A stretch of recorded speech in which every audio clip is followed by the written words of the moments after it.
हवाओं के भरोसे मत उड़, चट्टानें तूफानों का भी रुख मोड़ देती है। अपने पंखों पर भरोसा रख, हवाओं के भरोसे तो पतंगे उड़ा करती है, हवाओं के भरोसे तो पतंगे उड़ा करती है। नमस्कार प्यारे साथियों, मैं अंकित वर्मा आपका तहे दिल से स्वागत करता हूं आपके अपने यूट्यूब चैनल मैथ की आवाज़ के अंदर। जैसा कि आप जानते हैं, हम पढ़ रहे हैं कक्षा 8 का नया सिलेबस 2023 और 24 के अकॉर्डिंग। इसमें हमने बहुत सारे चैप्टर का सॉल्यूशन कर लिया है। अब हमने चैप्टर पढ़ रहे हैं चैप्टर नंबर 8, जिसका नाम है बीजीय व्यंजक एवं सर्वसमीकरण, जिसकी एक्सरसाइज 8.1 का फुल सॉल्यूशन कर लिया है। यदि आपने नहीं देखा है तो प्लीज़ देख लेवे, ताकि आगे वाले आपकी एक्सरसाइज अच्छे से समझ में आ सके। तो विद्यार्थियों, जैसा कि आपको दिखाई दे रहा है कि आज की इस वीडियो के अंदर हम देखने वाले हैं प्रश्नावली 8.2 और उसके कुछ क्वेश्चन करने वाले हैं। तो बहुत ही बड़ा मज़ा आने वाला है, क्योंकि आज का लेक्चर बहुत ही ईजी और इम्पोर्टेंट होने वाला है। तो चलिए विद्यार्थियों, बिना टाइम वेस्ट किए हुए हम स्टार्ट करते हैं आज का लेक्चर। देखिए विद्यार्थियों, पहला क्वेश्चन क्या है एक्सरसाइज 8.2 का कि निम्नलिखित एक पदी युग्म का गुणनफल ज्ञात कीजिए। ये कहा है कि निम्नलिखित एक पदी युग्मों का क्या ज्ञात करना है, गुणनफल ज्ञात करना है। एक पदी क्यों कहा गया है, क्योंकि जो व्यंजक दिए गए हैं हमें, जैसे कि ये जो सभी व्यंजक दिए गए हैं उनमें जो पद है, जैसे कि 4, ठीक है, ये एक ही है, ठीक है। तो विद्यार्थियों, ये एक पदी इसलिए है क्योंकि इसके अंदर जो हमारा व्यंजक है वो एक ही पद है। जैसे कि 4 है, वो भी एक पद है, जो 7 है वो भी एक पद है, अर्थात जो भी व्यंजक मिले हैं वो सिर्फ एक पद के अंदर मिले हैं। इनमें कहा है कि एक पदी युग्मों का गुणनफल ज्ञात कीजिए। इससे पहली वाली एक्सरसाइज में आपको याद होगा कि हमने योग किया था, अर्थात जोड़ किया था और घटाव किया था, लेकिन इसके अंदर हम गुणनफल करेंगे। तो चलिए स्टार्ट करते हैं। सबसे पहले फर्स्ट वाला लेते हैं। फर्स्ट वाला क्या है, 4,7p। ये दो व्यंजक है, इनका गुणनफल करना है। तो 4 गुणा में 7p, 4 को 7 से गुणा किया 28 और p का p रह जाएगा, ठीक है। 4 सत्ता 28p, p का, क्योंकि p का अगर 4 के साथ गुणा करेंगे तो भी 4p आएगा और 28 के साथ करेंगे तो 28p। तो आपको यही स्थिति में याद रखना है, पहले जो आपको संख्या होती है, नंबर होता है, उनका गुणा करना होता है। जो नंबर गुणा करने के बाद जो आपको बाद में पी क्यू आर जो भी है उनका गुणा करना है, ठीक है। अब इसका क्या आ गया 28 पी क्यू। इसी प्रकार सेकंड का करते हैं। सेकंड क्या है, -4p, 7p। अब देखो इसका गुणा करना है तो -4p गुणा 7p। तो सबसे पहले आपको नंबर का गुणा करना है। 4 को 7 से गुणा करेंगे 28। और एक बात ध्यान और रखनी है कि हमने माइनस का 4 को +7 से गुणा किया है, क्योंकि अगर किसी के आगे कोई चिन्ह नहीं है तो इसका मतलब होता है कि वो प्लस की संख्या है। तो प्लस का गुणा हमने माइनस के साथ किया, और आपको पता है कि माइनस का गुणा प्लस के साथ करते हैं तो हमें क्या मिलता है, माइनस ही मिलता है, ठीक है। तो -28 और p का गुणा p से किया तो p का स्क्वायर, ठीक है। क्योंकि जब हम p का गुणा p से करते हैं तो p स्क्वायर बन जाता है, ये हम अच्छी तरह से जान चुके हैं। तो इसका आंसर क्या जाएगा 28p स्क्वायर। इसी तरह इसका पार्ट नंबर 3 क्या है, -4p, 7p क्यू, ठीक है। इनका गुणा करना है -4p गुणा 7p क्यू। सबसे पहले नंबर का गुणा करना है, और ध्यान रखना है कि चिन्ह कैसा है, प्लस या फिर माइनस है। तो यहाँ पे देखो माइनस का गुणा प्लस से करेंगे तो माइनस गुणा प्लस, माइनस प्लस क्या होता है माइनस, 4 सत्ता 28। फिर देखो यहाँ पे है p गुणा पी क्यू, p गुणा पी क्यू। और मैंने बताया है आपको कि हमेशा याद रखना कि एक दोस्ती तभी बनी रह सकती है कि उसका सामने वाला दोस्त समान हो। अगर आपका दोस्त गरीब है और आप अमीर है तो वो दोस्ती ज़्यादा दिन नहीं चलने वाली है। अर्थात अगर समान लोगों में दोस्ती बनी रहेगी तो अच्छा होगा। तो देखो हम यदि देखो यहाँ पे पी है तो दोनों का तो गुणा हो जाएगा, पी स्क्वायर बन जाएगा, लेकिन क्यू तो ऐसे का ऐसा रहेगा, ठीक है, क्योंकि समान लोगों में दोस्ती है, हम इसे याद रख सकते हैं। तो यहाँ से देखो पी का गुणा पी से किया पी स्क्वायर, और यहाँ पे क्यू, तो इसका आंसर क्या गया -28 p स्क्वायर क्यू। इस तरह विद्यार्थियों आपको पार्ट नंबर 3 करना था, इसका पार्ट नंबर 4 भी करते हैं। पार्ट नंबर 4 क्या है देखना, पार्ट नंबर 4 है 4p क्यूब माइनस 3p। तो वही सिस्टम, सबसे पहले नंबर का गुणा करना है, तो देखो 4p क्यूब का किससे गुणा करेंगे, -3p से। अब देखो 4 का गुणा 3 से किया, 4 3 12, लेकिन प्लस 4 प्लस का है, 3 माइनस का है, जब प्लस का गुणा माइनस से करते हैं तो माइनस आता है, और p क्यूब का गुणा p से किया तो p4। आंसर कितना आया, -12p4। और ऐसे इसका आंसर करना है, ठीक है, क्योंकि p3 तो पहले ही था और एक p और गुणा कर दिया तो एक और हो गया, ठीक है। इसी तरह इसका लास्ट पार्ट, अंतिम पार्ट करते हैं 4p, 0। तो देखो 4p को 0 से गुणा करेंगे तो हम अच्छी तरह से परिचित है कि अगर हम किसी भी संख्या को अगर 0 से गुणा करें, चाहे वो कितनी भी बड़ी हो, चाहे लाख में हो, करोड़ों में हो, तो उसका आंसर तो क्या आएगा, 0 ही आएगा, चाहे वो माइनस में हो, चाहे प्लस में हो। तो कैसी भी संख्या हो, चाहे वो p में हो, q में हो, हमेशा उसका आंसर 0 ही आएगा, ठीक है। ऐसे नहीं, तो देखो 4p का गुणा 0 से करते हैं तो क्या आएगा, 0। तो आंसर क्या आ गया, 0। और क्वेश्चन नंबर 1 है वो कंप्लीट हो गया। वास्तव में अब आपको पता लगा होगा कि मैंने स्टार्ट में क्यों कहा कि दोस्तों ये लेक्चर है वो बड़ा ही इजी होने वाला है, क्योंकि वास्तव में ये गुणा भाग योग जो हम कर रहे हैं, सबसे पहले हमने योग किया, घटाव किया पहले वाले लेक्चर के अंदर, वो सब जो हमने पहले दूसरी कक्षा के अंदर सीखा वही सेम प्रोसेस कर रहे हैं, बस थोड़ा सा उनको दोहरा रहे हैं ताकि हम कहीं भूल ना जाए। वही कार्य हम यहाँ के हैं, यहाँ पर करे हैं। दोस्तों यदि आप वास्तव में अगर सच्चे मन से मैथ निकालते हैं तो मैथ कोई दोहरा नहीं है, कठिन सब्जेक्ट नहीं है, ठीक है। मैथ से आसान कुछ नहीं है। मैथ एक ऐसा सब्जेक्ट है जो आपको 100 में से 100 नंबर दिला सकता है। वास्तव में बहुत तेजी है, आप इसकी गहराई में जाकर देखिए। और यदि आप भी अच्छे नंबर लेना चाहते हैं तो दोस्तों आप है यहाँ पे हमारे YouTube के साथ जुड़ जाइए, और मैं आपको हर एक क्वेश्चन करवाऊंगा और कभी भी रटने का मौका नहीं दूंगा, क्योंकि रटे हुए सवाल हम भूल सकते हैं, समझे हुए सवाल है नहीं। तो चलिए इसी के साथ नेक्स्ट क्वेश्चन नंबर 2 लेते हैं।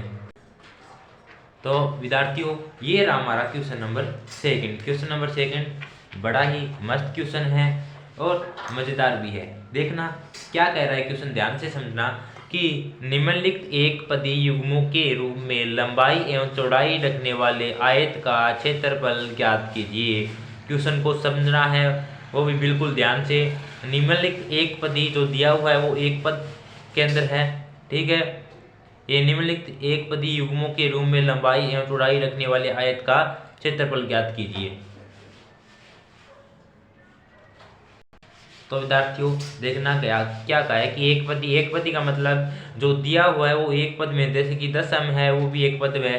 ऐसा नहीं है कि 10m + 2 का 5n + 2, ऐसे दो पदों में नहीं दिया हुआ है, सिर्फ एक पद के अंदर दिया हुआ है। अर्थात कह रहा है कि निम्नलिखित एक पदी युग्मों के रूप में लंबाई एवं चौड़ाई रखने वाले आयत का क्षेत्रफल ज्ञात करना है।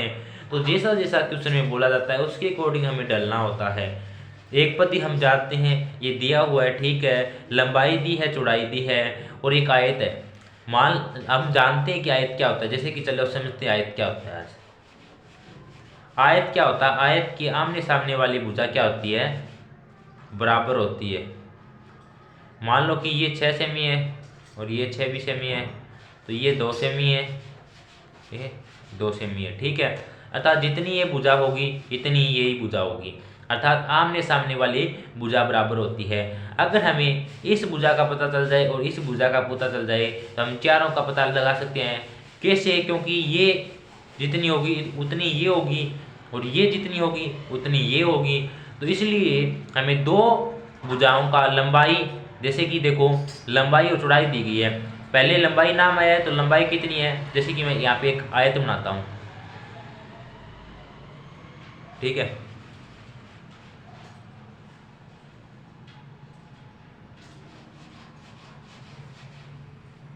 मैंने एक आयत बना लिया, ठीक है, जिसमें से लंबाई क्या होती है, ये ऊपर वाली, ठीक है, लंबाई कितनी है, p है, और चौड़ाई कितनी है, चौड़ाई ये इतनी है, q है चौड़ाई, ठीक है, लंबाई p है, चौड़ाई q है। अगर ये हमें पता चल गई तो यही पता है, क्योंकि ये भी q होगी और ये भी p होगी, आमने सामने वाली भुजा बराबर होती है, इसलिए हमें लंबाई और चौड़ाई दी गई है और आयत का क्षेत्रफल ज्ञात करना है।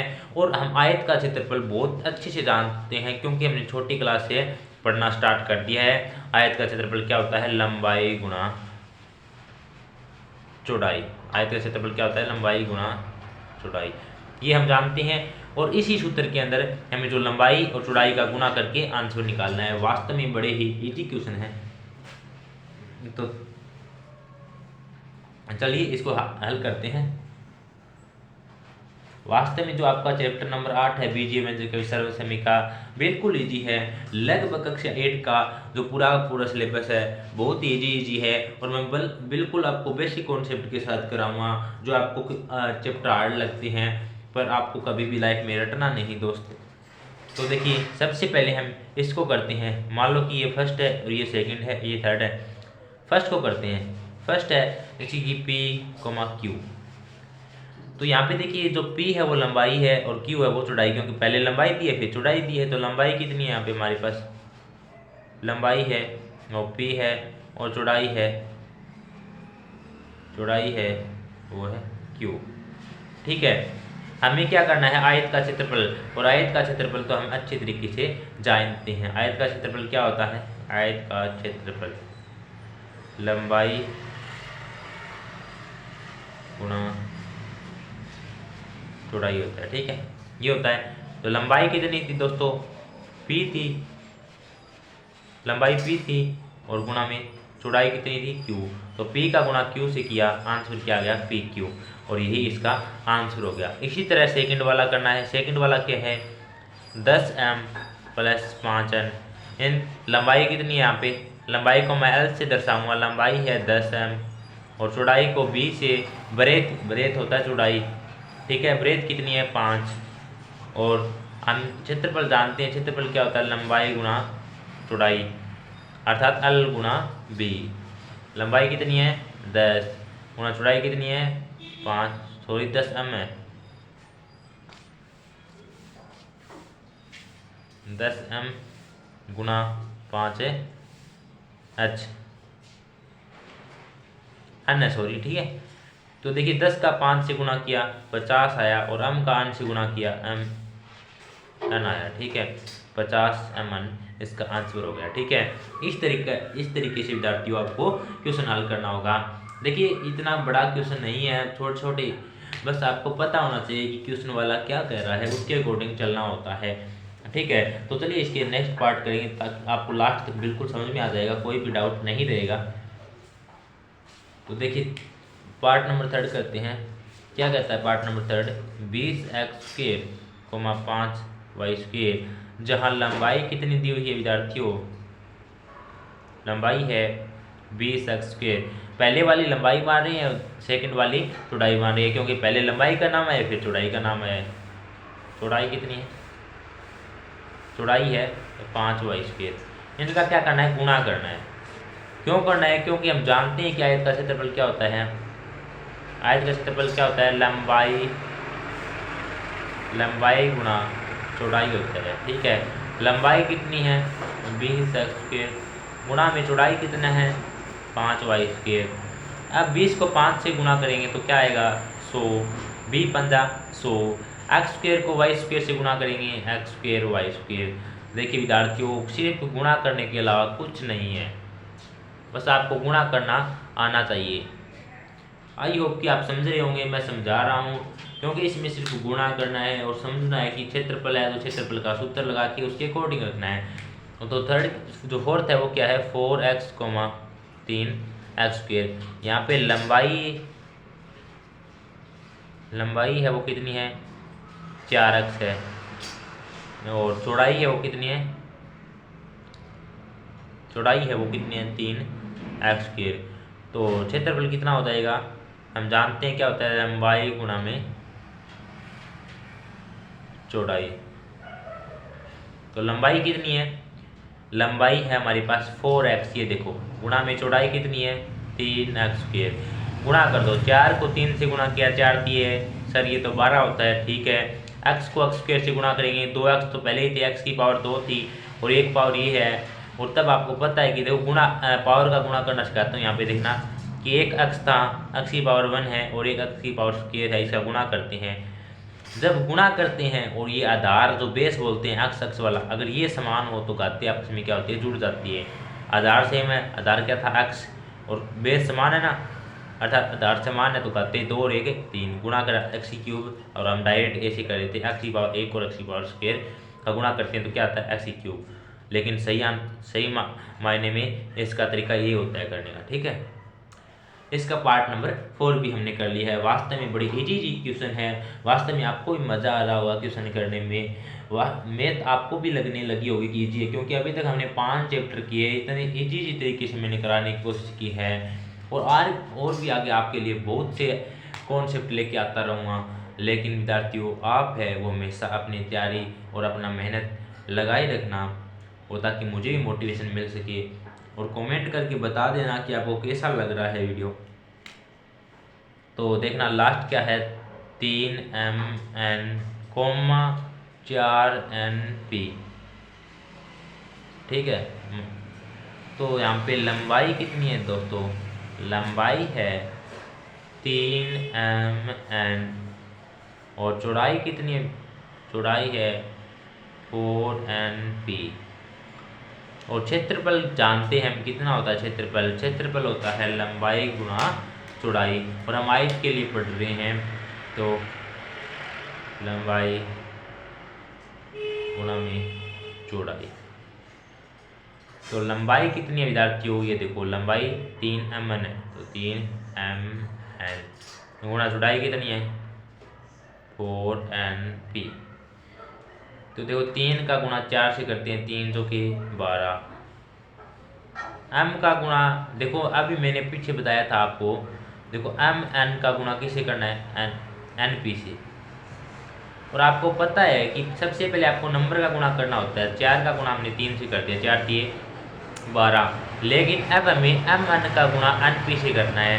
तब हमने देखा कि सेम का गुणा तो हो सकता है लेकिन बेल सेम लोगों का गुणा हम नहीं कर सकते, अर्थात अलग अलग जो असंख्य है उसका गुणा नहीं कर सकते। तो n का गुणा n से क्या, वो क्या आ जाएगा n² आ जाएगा, और m का कुछ नहीं होगा और p का कुछ नहीं, ऐसे का ऐसा रह जाएगा।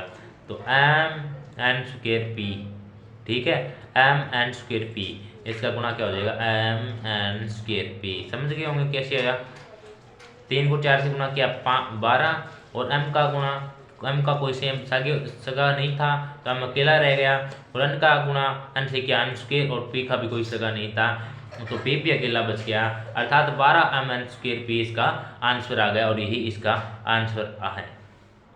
तो विद्यार्थियों क्वेश्चन नंबर 2 बिल्कुल इजी है, फर्स्ट भी इजी है। अब इसके क्वेश्चन 3 और बच गए आगे हैं जो हम नेक्स्ट सेशन में पूरा कर लेंगे। तो विद्यार्थियों आज के लिए इतना ही।